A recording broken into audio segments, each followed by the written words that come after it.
Actualité oblige, c'est samedi 7 avril 2018. Mon invité dans l'émission Rendez-vous avec le Patriote, ça sera Guy Michaud Wanzo.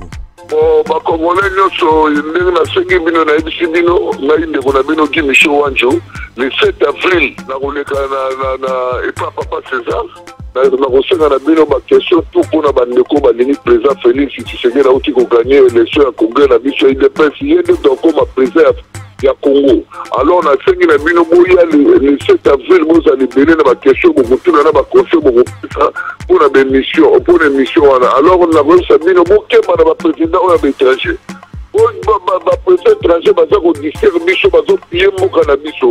Alors nalingi le 7 boya kotuna na bakestion na émission ya Papa César ozo comprendre baprésident ya baétranger bokemba na bango ozo comprendre apesio mbongo na kovote ete okomprendre yango nalobi na bino ke le 7 dans une émission Papa César napesi bino bamoto tokutanaka le 7.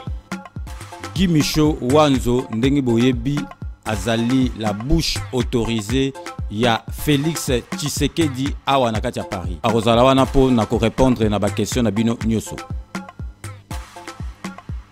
Samedi 7 avril 2018 Mutu Azangate Guy Michaud Wanzo la bouche autorisée ya Félix Tshisekedi a ko répondre na ba question na bino nyoso po na makambo ya UDPS pe na makambo ya mboka ya lobi Félix Tshisekedi Mutu a ko remplacer Kabila na pouvoir. Est-ce que vous allez d'accord?